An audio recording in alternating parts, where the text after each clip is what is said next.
வணக்கம் சரண்யா. வணக்கம் சுஜி. ஆமாம், தற்போது முழு உலகையும் உலுக்கிக் கொண்டிருக்கும் ஒரு விடயம்தான் இந்த ஈரான், இஸ்ரேல் மற்றும் அமெரிக்காவுக்கு இடையிலான இந்த போர் பதற்றம். இது உலக மக்களை எவ்வளவு தூரம் தாக்கியிருக்கிறது, இது ஒரு அடுத்த 3ஆம் உலக போராக வலுப்பெறுமா என்ற அச்சம் உலக வாழ் அனைத்து மக்களும் மனதிலும் நிலவிக் கொண்டிருக்கிறது.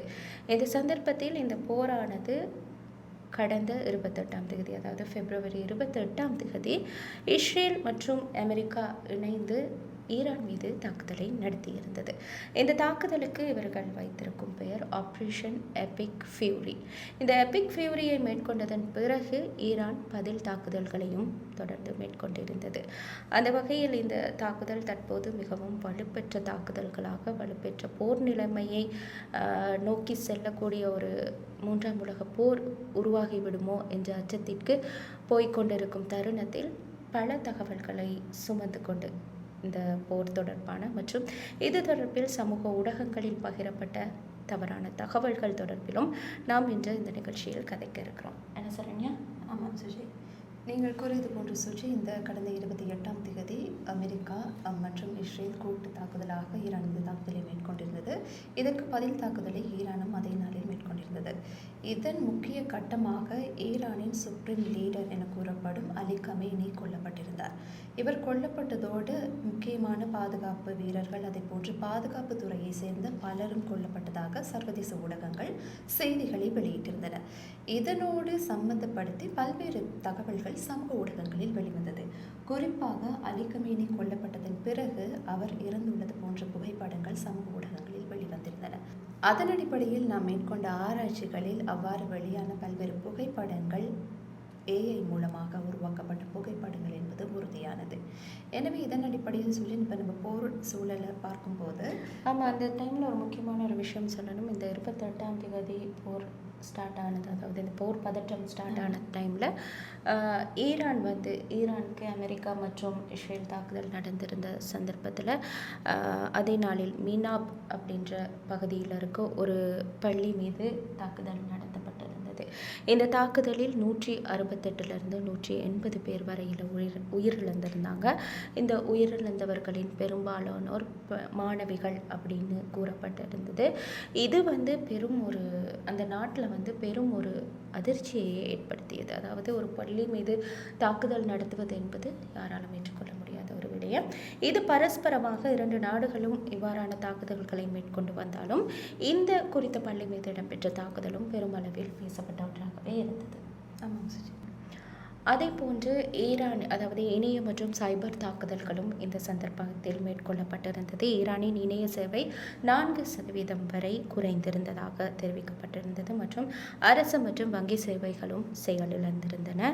ஈரானும் இதற்கு பதிலடி தெரிவிக்கும் வகையில் பஹ்ரைன், கத்தார், குவைட் உள்ளிட்ட மத்திய கிழக்கு நாடுகள், அதாவது துபாய் உள்ளிட்ட மத்திய கிழக்கு நாடுகளில் உள்ள அமெரிக்க தளங்கள் மீதும் ஈரான் பதில் தாக்குதலை மேற்கொண்டிருந்தது. இந்த தாக்குதல்களில் பல்வேறு சேதங்களும் ஏற்பட்டிருந்தன. இதில் மத்திய கிழக்கு நாடுகளில் பெரிய போர் பதற்றம் நிலவி வருகிறது தற்போது வரையும். அடுத்தடுத்து ஏவுகணை தாக்குதல்கள் போன்ற பல்வேறு தாக்குதல்கள் இடம்பெற்று வருகிறது. ஆமாம் சுஜி, நீங்கள் கூறியது போன்று இந்த ஈரான் மத்திய கிழக்கு நாடுகளை மையப்படுத்தி, அதாவது அமெரிக்க தளங்களை மையப்படுத்தி தான் பல்வேறு தாக்குதல்களை மேற்கொண்டு வருகிறது. ஈரானை பொறுத்தவரையில் சுமார் 900க்கும் மேற்பட்ட மக்கள் இறந்திருப்பதாக தகவல்கள் சர்வதேச ஊடகங்கள் வாயிலாக வெளிவந்திருந்தது. அதே போன்று இஸ்ரேலிலும் குறிப்பிட்ட தாக்குதல்களை தாங்கள் மேற்கொண்டிருப்பதாக ஈரானுமே கூட தெரிவித்திருந்தது. அதன் அடிப்படையில் தான் ஒரு தகவல் வெளிவந்தது. என்னவென்றால், கட்டார் மீது தான் அதிக அளவான தாக்குதல்களை ஈரான் மேற்கொண்டிருப்பதாக ஒரு தகவல் வெளிவந்திருந்தது. உண்மையிலுமே சுஜி, இந்த தகவல் உண்மையா? ஆமாம், இந்த தகவலானது குறிப்பிட்ட, அதாவது கட்டார் மீது அதிக அளவு நாங்களும் செய்திகளை பார்க்கக்குள்ள கட்டாரில் இருக்க யூஎஸ் பேஸை வச்சு அடிச்சிட்டாங்க. இந்த யூஎஸ் பேஸ் தான் பெரிய அளவிலான யூஎஸ் பேஸ் அப்படின்னு சொல்லப்பட்டது. இதை மையமாக கொண்டு பார்க்கக்குள்ள நிறைய தகவல்கள் கட்டாருக்கு தாக்குதல் நடக்குது அப்படின்னு சொல்லும்போது சாதாரணமாகவே கட்டார் மீது பாரிய அளவான தாக்குதல்கள் இடம்பெற்றது, அதாவது அதிக அளவான தாக்குதல்களை ஈரான் மேற்கொண்டு வருவதாக பிரதான ஊடகங்களும் செய்திகளாக வெளியிட்டிருந்தது. எனவே இது தொடர்பில் நாங்கள் ஆராய்ந்த போது இந்த செய்தி மார்ச் 4ஆம் தேதி தான் இந்த செய்தி வெளிவருது. எனவே நாங்கள் இது தொடர்பில் ஆராயும் போது மார்ச் 3ஆம் தேதி வந்த தகவல்களின் அடிப்படையில் ஐக்கிய அரபு ராச்சியத்திற்கு, அதாவது துபாய்க்கு தான் அதிகளவான தாக்குதல்கள் ஈரான் மேற்கொண்டிருக்கு அப்படின்றது உத்தியோகபூர்வமாக தெரிவிக்கப்பட்டது. அந்த வகையில் அந்த தகவல்களின் அடிப்படையில் அந்த எண்ணிக்கைகளை பார்க்கும்போது UAE, அதாவது ஐக்கிய அரபு ராச்சியத்திற்கு வந்து பெலஸ்டின் மிசைல்ஸ், அதாவது கண்டம் விட்டு கண்டபாயும் ஏவுகணைகள் வந்து 186 தாக்கப்பட்டிருக்கு UAE மீது. அதே மாதிரி ட்ரோன் தாக்குதல்கள் இடம்பெற்றிருக்கு, 812 தாக்குதல்கள் இடம்பெற்றிருக்கு. அப்போ மொத்தமாக பார்க்கும்போது 998 மொத்த தாக்குதல்களாக 998 தாக்குதல்கள் துபாய் மீது, அதாவது ஐக்கிய அரபு ராச்சியத்தின் மீது ஈரான் தாக்கியிருக்கு. அதே போன்று இஸ்ரேல், அதாவது அடுத்தபடியாக இருக்கிறது வந்து இஸ்ரேலுக்கு வந்து 210 பேலஸ்டின் மிசைல்ஸ் வந்து ஏவி இருக்கிறாங்க. அதே மாதிரி ட்ரோன் தாக்குதல்கள் 420 மேற்கொள்ளப்பட்டிருக்கு. மொத்தமாக 630 தாக்குதல்கள் இஸ்ரேலுக்கு, அதாவது துபாய்க்கு அடுத்தபடியாக இஸ்ரேலுக்கு வந்து தாக்குதல்கள் இஸ்ரேல் மீது மேற்கொள்ளப்பட்டிருக்கு ஈரான் மூலமாக. அடுத்ததாக, அதாவது 3வது இடத்துல தான் கட்டார் இருக்குது. கட்டாருக்கு வந்து பேலஸ்டின் மிசைல்ஸ் வந்து 101 மிசைல் தாக்குதல்களும், அடுத்ததாக ட்ரோன் தாக்குதல்கள் 39 ட்ரோன் தாக்குதல்களில் உள்ளடங்கலாக 140 மொத்த தாக்குதல்களாக இருக்குது. அடுத்ததாக பஹ்ரைனுக்கு 76 பேலஸ்டின் மிசைல் தாக்குதல்களும் 109 ட்ரோன் தாக்குதல்களாக மொத்தம் 185 தாக்குதல்கள். அடுத்ததாக இறுதியாக குவைத் நாடு இருக்கிறது.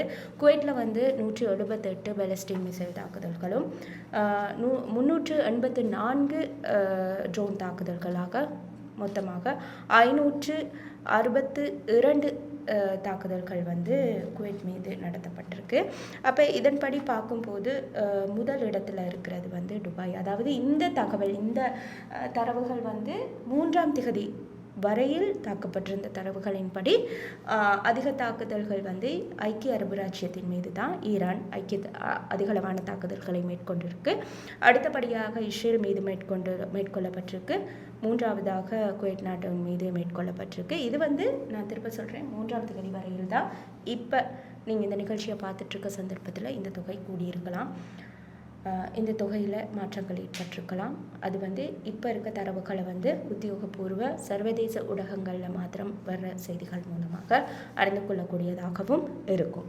ஆமாம் சுஜி, இதன் அடிப்படையில் இவ்வாறு மாறி மாறி தாக்குதல்கள் மேற்கொள்ளப்பட்டிருக்கிற சந்தர்ப்பத்தில் நிறைய விடயங்கள் வந்து நிறைய காணொலிகள் வந்து வெளியாகி இருந்தது. அதாவது குறிப்பாக கூற வேண்டுமென இந்த புர்ஜ் கலிஃபா, அதாவது துபாயில் இருக்கிற உலகின் மிகப்பெரிய உயரமான கோபுரத்தின் மீது தாக்குதல் மேற்கொள்ளப்பட்டிருப்பதாக ஒரு காணொலி சமூக ஊடகங்களில் வெளியாகி இருந்தது. எனவே இது தொடர்பான உண்மையா அப்படின்றது கண்டறியத்தில் வந்து எங்களுக்குமே வந்து பொறுப்பு காணப்படுது. இதன் அடிப்படையில் இந்த காணொலிகள் சில இயற்கைக்கு மாற்றமாக இருந்ததால் வந்து நாங்கள் AI டிடெக்டிவ் டூலை பயன்படுத்தி ஆய்வு செய்த போது இந்த காணொலி முற்றுமுழுதாக AI மூலமாக உருவாக்கப்பட்ட ஒரு காணொலியாக நமக்கு கண்டறியப்பட்டது. அதன் அடிப்படையில் சற்று உண்மையிலுமே ஒரு இடம் வந்து எரிஞ்சிருக்கு. அது எரிஞ்சிருக்கு என்னன்னா, இந்த ஈரான் வந்து அமெரிக்க தளங்களை இலக்கு வைத்து மேற்கொண்ட தாக்குதல்களின் போது பர்ஜ் அல் அரப் அப்படின்ற சொல்லி ஒரு ஹோட்டல் ஒன்று, பெரிய ஹோட்டல் ஒன்று இருக்குது. அந்த தாக்குதல்கள் வந்து ஒரு புகழ்பெற்ற ஹோட்டல் எல்லாருக்கும் தெரிஞ்சிருக்கும். அந்த ஹோட்டல் மீது அந்த தாக்குதல் மேற்கொள்ளக்குள்ள ஈரானோட ட்ரோன் தாக்குதல் தான் மேற்கொள்ளப்பட்டிருக்குது. இதை இடைமறித்து தாக்குதல் மேற்கொள்ளக்குள்ள அந்த ட்ரோன்ல ஒரு பகுதி விழுந்து அந்த ஹோட்டல்ல வெளியில ஒரு துண்டு தான் அப்படியே எரிஞ்சிருக்கு. அதனால யாருக்கும் எந்த பாதிப்பும் இல்லைன்னு சொல்லி உத்தியோகபூர்வ தகவல்களுமே வந்து தெரிவிக்கப்பட்டிருந்தது. ஆகவே இந்த போர் சூழல் இவ்வாறு காணப்பட பல்வேறு காணொலிகள், பல்வேறு தகவல்களை இந்த மெயின் மீடியாவாக இருக்கலாம், அதே போன்று சோஷியல் மீடியாவில் இருக்கிறவங்களா இருக்கலாம், நிறைய விஷயங்கள் வந்து பகிர்ந்துட்டு வர்றாங்க. ஆனால் அதெல்லாம் எந்த அளவுக்கு உண்மைன்னு சொல்லி நமக்கு தெரியாது.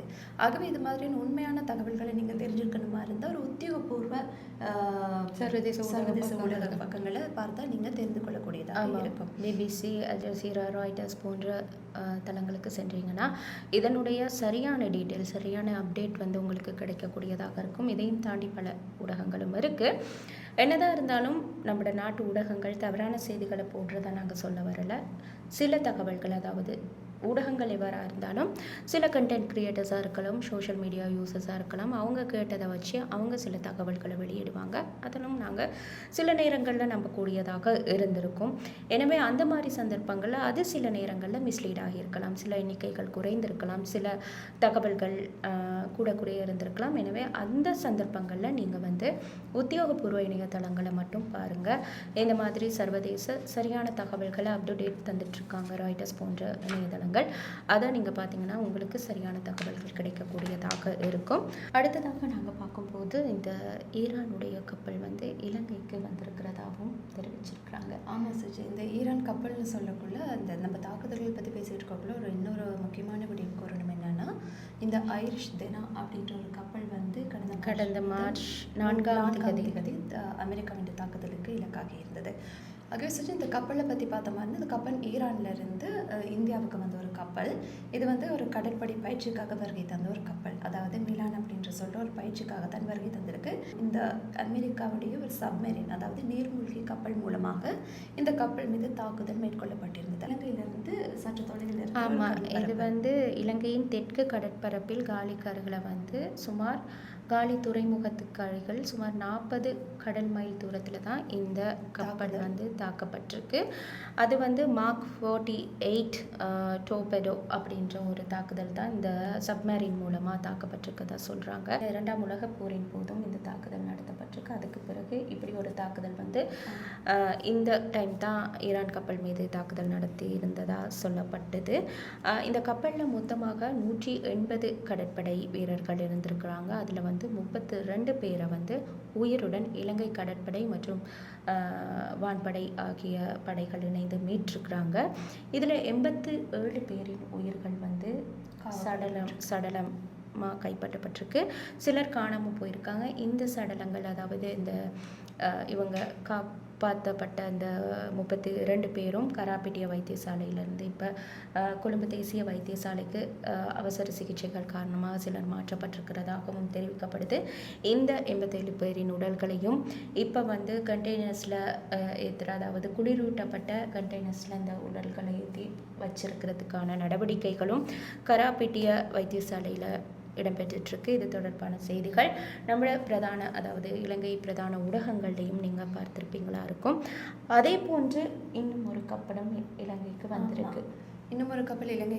அது என்னன்னா, அதோட பேர் ஐரிஷ் புஷர். அதாவது இந்த கப்பல் 208 பேருடன் தான் இலங்கைக்கு வந்திருக்குது. அதாவது இந்த கப்பல் இலங்கைக்கு வர காரணம் சில இன்ஜின் கோளாறு, அதாவது இயந்திர கோளாறு காரணமாக திருகோணமலை துறைமுகத்தில் அனுமதியை தான் இவங்க கேட்டிருந்தாங்க. இதன் அடிப்படையில் இதையுமே வச்சு நிறைய தகவல்கள் வந்து சமூக ஊடகங்கள் வாயிலாக வெளியாகுது. இந்த கப்பலில் 300 குழந்தைகள் இருப்பதாக ஒரு தகவல் சமூக ஊடகங்கள் வாயிலாக வெளிவருது. ஆனால் இது தொடர்பாக ஆய்வுகளை மேற்கொண்ட போது பல விஷயங்கள் தெரிய வந்தது. இது தொடர்பாக எமது நாட்டின் ஜனாதிபதி அனுரகுமார திசாநாயக்க கூட ஒரு ஊடக சந்திப்பை நடத்தி இந்த தகவல்கள் போலியானது அப்படின்னு சொல்லி தெரிவிச்சிருந்தாரு. දැක්ක ළමයි 300ක් පිළිබඳ සාකච්ඡාවක්. මම ඔබට කිව්වා කවුද ඉන්නේ කියලා. 208ක් ඉන්න මීට අමතරව කාර්ය මණ්ඩලය ඉන්නවා. එතකොට මේක තමයි ඇත්ත කතාව. ඒතර ඉන්නේ කවුද? කැඩෙට් නිලධාරීන්, නිලධාරීන්, ජ්‍යෙෂ්ඨ නාවිකයන් සහ නාවිකයන්.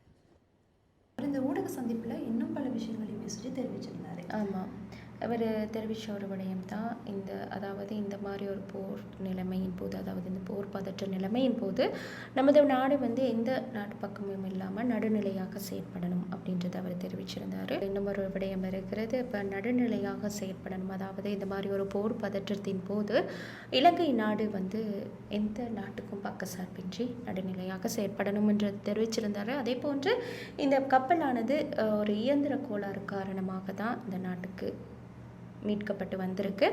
எனவே இந்த கப்பல் வந்து இப்போ திருகோணமலை துறைமுகத்தில் நங்கூரமிடப்பட்டு அதிலிருந்த கடற்படை வீரர்கள் வந்து இங்கே ட்ரீட்மெண்ட்டுக்காக வரலாம், அதாவது இங்கே கொழும்புல அவங்க பாதுகாப்பாக கொண்டு வரப்படுவாங்க அப்படின்றது தெரிவிச்சிருந்தார் ஜனாதிபதி அவர்கள். இதையும் நேற்று ஒரு விசேட ஊடகவியலாளர் சந்திப்பின் போது இந்த தகவல்களை தெரிவிச்சிருந்தார். மற்றது இது சந்தர்ப்பத்தில் இந்த பெட்ரோல் பிரச்சனைகளும், அதாவது இந்த போர் பதற்றத்தின் போது பெட்ரோல் சேமிக்கிற நடவடிக்கைகளும் அதனால் ஸ்டார்ட் ஆகி இப்படி பாரிய பிரச்சனைகள் இலங்கையிலும் நடந்துட்டு இருந்தது. பிரச்சனைகள்னு சொல்கிறத விட இது வந்து மக்களுக்கு ஒரு பயத்தை தர்ற ஒரு சூழ்நிலையாக தான் அமைஞ்சிருந்தது. அதனால் அதிகளவான மக்கள் பெரிய லைன்ல இருந்து பெட்ரோல் போலி திருப்பி வந்த மாதிரி அந்த இருந்த டைமில் இருந்த மாதிரி நிறைய பேர் பெட்ரோலுக்காக காத்திருந்தாங்க. இது தொடர்பான விளக்கங்களையும் ஜனாதிபதி நேற்றைய ஊடகவியலாளர் சந்திப்பில் வழங்கியிருந்தார். எனக்கு சுற்றி இந்த விடயங்கள் இவ்வாறு இருக்க தற்போது வரை இருக்கிற ஒரு அப்டேட் அப்படி என்னன்னு சொல்லி பார்த்தா, இந்த டொனால்ட் ட்ரம்ப் இருக்கிறார் இல்லையா, அமெரிக்க ஜனாதிபதி, அவர் பல்வேறு விடயங்களை வந்து உலக ஊடகங்களுக்கு தெரிவித்த வண்ணம் தான் இருக்கிறாரு. அதன் அடிப்படையில் அவர் புதுசாக என்ன சொல்லியிருக்கிறாருன்னு சொன்னால், இப்போ ஈரானில் ஒரு தலைவர் இல்லை, அதாவது ஈரானுடைய சுப்ரீம் லீடர் அலி கமேனி இறந்துட்டார். அவருக்கு பதிலாக அவருடைய மகன் மொஜ்தபா கமேனி இருக்கிறதா சில தகவல்கள் வெளிவந்திருக்குது. இதன் அடிப்படையில் தற்போது ஈரானை வழிநடத்துறதுக்கு ஒரு 3 பேர் அடங்கிய ஒரு கவுன்சில் ஒன்று காணப்படுது, லீடர்ஷிப் கவுன்சில்னு சொல்லி. அதில் முக்கியமாக நிதித்துறை தலைவர், அதே போன்று ஈரானின் அதிபர், மத தலைவர், இவர்கள் தான் இந்த போரை வந்து முன்னெடுத்து வழிநடத்தி அவங்க தான் இதை வந்து ரூல் பண்ணுறாங்க. ஆமாம். இந்த சந்தர்ப்பத்தில் இந்த டொனால்ட் ட்ரம்ப் ஒரு விஷயத்த சொல்லியிருக்கிறார். என்னென்னா, ஈரானுக்கு ஒரு புதிய தலைவர் வருவதாக இருந்தால் அதில் கட்டாயமாக அமெரிக்காவின் தலையீடு காணப்படும் அப்படின்ற ஒரு விஷயத்தை வந்து இந்த ராய்டர்ஸ்க்கு வழங்கின ஒரு நேர்காணலின் போது தான் இந்த தகவலை வந்து தெரிவிச்சிருக்கிறாரு. அது அப்படி இருக்கக்குள்ள சரண்யா, இலங்கையில் இருக்க அமெரிக்க தூதரகம் வந்து இலங்கையில் இருக்கிற அமெரிக்க பிரஜைகளுக்கு, அதாவது அவங்க டூரிஸ்டாக வந்திருக்கலாம், வேலை நிமித்தம் வந்திருக்கலாம், இப்படி பல இதுகளுக்காக வந்திருக்கலாம், இவங்களுக்கு வந்து ஒரு அறிவிப்பை வெளியிட்டிருக்காங்க. இலங்கையில் இருக்க அமெரிக்க தூதரகம் அவங்க தெரிவித்த ஒரு விடயம் என்னென்னா, மத்திய கிழக்கு பகுதியில் அமெரிக்கா ஈரான் போர் பதற்றம் காரணமாக அதனால் இந்திய பெருங்கடலில் மற்றும் சுற்றியுள்ள கடற்பகுதிகளில் வந்து பாதுகாப்பு நிலை மாற்றங்கள் ஏற்படலாம். ஏன்னா சில சந்தர்ப்பங்களில் இந்த ஈரானுடைய 2 கப்பல்கள் இலங்கைக்கு வந்திருக்கு, இதுவும் ஒரு காரணமாக இருக்கலாம் அப்படின்னு சொல்லி அவங்க தெரிவிக்கிறாங்க. அந்த வகையில் அமெரிக்க குடிமக்களுக்கு ஒரு அறிவுரையை வந்து ஒரு செய்தியை வந்து அறிவித்தலை வந்து எம்பசி வந்து வெளியிட்டிருக்கு. அதில் என்ன தெரிவிச்சிருக்காங்கன்னா, இலங்கையில் இருக்கும் அமெரிக்க குடிமக்கள் பாதுகாப்பு தகவல்களை தொடர்ந்து கவனிக்க வேண்டும் மற்றும் அதிகாரப்பூர்வ அறிவிப்புகளை பின்பற்ற வேண்டும், அவசர சூழ்நிலையில் தூதரகத்துடன் தொடர்பில் இருக்க வேண்டும் அப்படின்னு தெரிவிச்சிருக்காங்க. அதே மாதிரி அவசர நிலைகள் ஏற்படும் சந்தர்ப்பத்தில் உள்ளூர் அவசர சேவைகளை தொடர்பு கொள்ள வேண்டும் என அவங்க தெரிவிச்சிருக்காங்க. உங்கள் இருப்பிட தகவல்களை குடும்பத்தினருக்கும் நண்பர்களுக்கும் தெரிவித்து வைத்திருங்கள் அப்படின்றதும் அவங்களோட அந்த வெளியிட்டிருக்க அறிவிப்பில் இருக்குது. அது தவிர்த்து மேலதிக தகவல்களை இங்கே இருக்க அமெரிக்கர்கள், அதாவது அமெரிக்கர்கள் வந்து தெரிஞ்சுக்கொள்ளணும்னா அமெரிக்க குடிமக்கள் அவசர உதவி சேவைக்கு தொடர்புகளை ஏற்படுத்தலாம் அப்படின்னு தெரிவிச்சிருக்காங்க. யுஎஸ் எம்பசி கொலம்பில் இருக்க யுஎஸ் எம்பசியோட நீங்கள் தொடர்பு கொள்ளலாம். தொடர்பு கொள்ள வேண்டிய தொலைபேசி இலக்கம் 011-2485-00 என்ற தொலைபேசி இலக்கத்திற்கு அழைத்து ஏதாவது அவசர உதவிகள் தேவைப்பட்டால் இலங்கையில் இருக்க அமெரிக்க பிரஜைகள் இந்த இலக்கத்திற்கு தொடர்பு கொண்டு கதைக்கலாம் அப்படின்னு தெரிவிச்சிருக்காங்க. அதே மாதிரி கட்டாரும் ஒரு அறிவித்தலை, அதாவது கட்டாரில் இருக்க இலங்கை தூதரகம் வந்து ஒரு அறிவித்தலை விடுத்திருக்கிறாங்க. கட்டாரில் இருக்க இலங்கையர்கள் வந்து ஏதாவது இந்த மாதிரி பாதிப்புகள் நடந்துட்டுருக்கிறனால, இந்த போர் பதற்றம் நிலவிட்டுருக்கிறனால கட்டாரில் இருக்க இலங்கை தூதரகம் வந்து ஒரு கூகுள் ஃபார்மை வெளியிட்டிருக்கிறாங்க. இந்த கூகுள் ஃபார்மை வந்து கட்டாரில் இருக்க அனைத்து இலங்கையர்களும் வந்து ஃபில் பண்ணி வைக்கணும்ன்றது ஒரு முக்கிய அறிவித்தலை அவங்க வழங்கியிருக்காங்க. அதில் என்ன மாதிரி விடயங்கள் இருக்குது? அதில் கூறியிருக்கிறது என்னென்னா, அவங்களுடைய ஃபுல் நேம், அதே மாதிரி பாஸ்போர்ட் நம்பர், மொபைல் நம்பர், அதாவது கட்டாரில் இருக்கிற மொபைல் நம்பர், கட்டாரில் நீங்கள் இருக்கிற அட்ரஸ், இமெயில் அட்ரஸ், அதே மாதிரி உங்களோட ஃபேமிலியில் எத்தனை பேர் இருக்கிறாங்க, அதாவது உங்களோட எத்தனை பேர் அங்கே இருக்கிறாங்க, அது மட்டும் இல்லாமல் நீங்கள் வேலை செய்கிற இடம், எமர்ஜென்சி கான்டாக்ட் நம்பர் என்னன்னு கேட்டிருக்காங்க. அதை பிறகு நீங்கள் என்ன காரணத்துக்காக அங்கே போயிருக்கீங்க, அதாவது நீங்கள் ஒர்க்குக்காக போயிருக்கலாம், இல்லாட்டி விசிட் போயிருக்கலாம், பிஸ்னஸ்க்காக போயிருக்கலாம், இதர காரணங்களுக்காக போயிருக்கலாம். இந்த மாதிரியான விடயங்கள் அந்த ஃபார்மில் கேட்கப்பட்டிருக்குது. அது மாத்திரம் இல்லாமல் இவங்க இன்னொரு முக்கியமான விஷயம் மென்ஷன் பண்ணுறாங்க. என்னென்னா, இலங்கைக்கான கட்டார் தூதரகம் அல்லது இந்த மினிஸ்ட்ரி, அதாவது இந்த அமைச்சகம் தவிர வேறு எந்த ஒரு லிங்க் மூலமாக உங்களுக்கான இது மாதிரி தகவல்கள் வந்தால் உங்களுடைய பாஸ்போர்ட் சம்மந்தமான தகவல்களை ஷேர் பண்ண வேணாம் அப்படின்ற ஒரு முக்கியமான விஷயத்தையுமே வந்து இங்கே வந்து மென்ஷன் பண்ணியிருக்காங்க. அதன் அடிப்படையில் வந்து கட்டாரில் இருக்கிற இலங்கைக்கான எம்பசி நம்பர் வந்து கொடுக்கப்பட்டிருக்குது. அந்த நம்பரை பார்த்த மாதிரி இருந்தால் 097444677627 அல்லது 44677647. இந்த நம்பர்ஸ் வந்து இப்போ உங்களுக்கு திரையில் தெரியும். இந்த நம்பர்ஸை வந்து நீங்கள் நோட் பண்ணி வச்சுட்டீங்களா இருந்தால் அவசர நிலைமைகளின் போது தொடர்பு கொள்ளக்கூடியதாக இருக்கும். அது மாதிரி மாத்திரமின்றி சுஜி, இவ்வாறு இந்த வெளிநாடுகளுக்கு வெளிநாட்டில் இருக்கிற இலங்கையர்களுக்கு சில விடயங்களை தெரிவிக்கும் போது இந்த வெளிவிவகார அமைச்சு இன்னொரு நம்பரையும் கொடுத்துருக்குது. அதாவது ஏதாவது அவசர தேவைகளின் போது இங்கே கான்டாக்ட் பண்ணுறதுக்கான நம்பர்ஸுமே வந்து கொடுத்துருக்குது. அதன் அடிப்படையில் அந்த நம்பர்களை பார்த்த மாதிரி இருந்தால் 0742595546 அந்த ஒரு நம்பரை வந்து கரண்ட் அஃபேர்ஸ் டிவிஷன் வந்து கொடுத்துருக்குறாங்க. அதே மாதிரி இலங்கைக்கான வெளிநாட்டு வேலைவாய்ப்பு திணைக்களத்தின் நம்பராக வந்து 0718080282 போன்ற நம்பர்களும், அதே போன்று ஹொட்லைன் நம்பராக 1989 போன்ற இலக்கங்கள் வழங்கப்பட்டிருக்குது.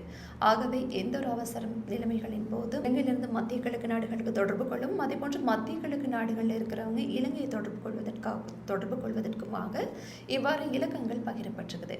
ஆகவே இந்த இலக்கங்களை குறித்து வைத்துக்கொண்டு அவசர தேவைகளின் போது தொடர்பு கொள்ளக்கூடியதாக உங்களுக்கு இருக்கும்.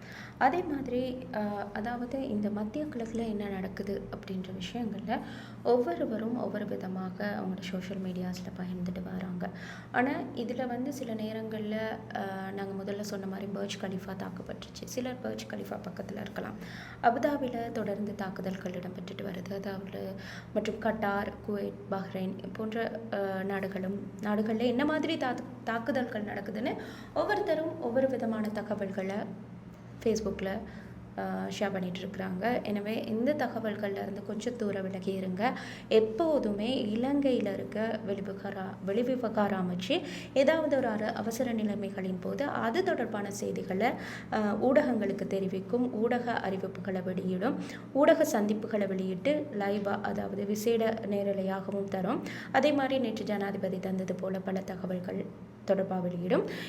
இந்த மாதிரி தகவல்களை இலங்கையில் இருக்க உத்தியோகபூர்வ பிரதான செய்தி அறிக்கையிடல்களை நீங்கள் பார்க்கலாம். அதே போன்று வெளிநாட்டு செய்திகளையும் நாங்கள் சொல்கிறோம். என்னென்னா வெளிநாட்டு செய்திகள்லையும் நீங்கள் உத்தியோகபூர்வ வெளிநாட்டில் இருக்க சர்வதேச பிரதான ஊடகங்களோட இணையதளத்துக்கு போனீங்கன்னா, ராய்ட்டர்ஸ் மாதிரி இணையதளங்களுக்கு போனீங்கன்னா அன்றாடம் என்ன அப்டேட்ஸ் வேணுமோ எல்லாம் கிடைக்கும்.